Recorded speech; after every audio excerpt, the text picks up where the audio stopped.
వాజ్పేయి ఉన్నప్పుడు విపక్షాలకు ముఖ్యంగా ప్రతిపక్షానికి లోక్సభలో గానీ గౌరవం ఉండేది. వాళ్ళు చెప్పిన దాన్ని వినేవాళ్ళు.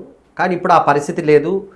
వాళ్ళ వాదన వినిపించుకోకుండానే ముందుకెళ్తున్నారన్న ప్రచారం కూడా బాగుంది. ఆ రకంగా జరిగింది ఏంది, లోక్సభలో చర్చకి పెట్టడం జరుగుతోంది.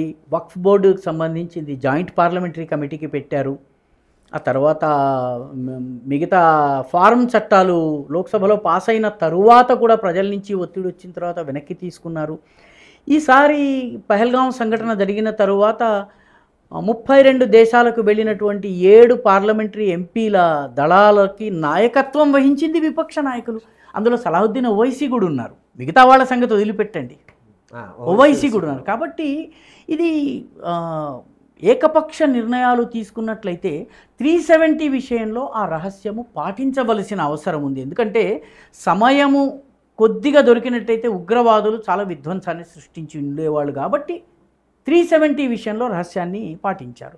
పహల్గాం విషయంలో అన్ని పార్టీల్ని పిలిచి అన్ని విషయాల్ని వివరించారు.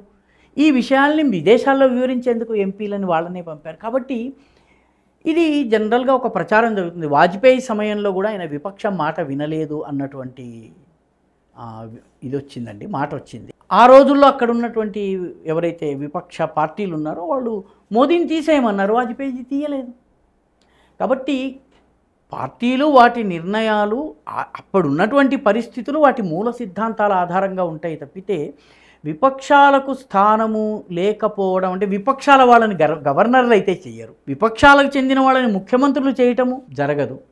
కాబట్టి బీజేపీ తన ముఖ్యమంత్రుల్ని పెట్టుకోవడము, తనకు అనుకూలురైనటువంటి వాళ్ళని కాంగ్రెస్ ఇన్నాళ్ళు పెట్టుకుంది. ఒకానొక సమయంలో అయితే ఈ దేశంలో కాంగ్రెస్ అపాయింట్ చేసిన ఒక జడ్జి జీవించే హక్కు పౌరులకు రాజ్యాంగం ప్రకారము లేదు, ఇది అబ్సల్యూట్ పవర్ కాదన్నాడు. ఒక సుప్రీంకోర్టు జడ్జి అన్న తీర్పు అండి, జీవించే హక్కు ఫండమెంటల్ రైట్ కాదన్నాడు కాంగ్రెస్ హయాంలో.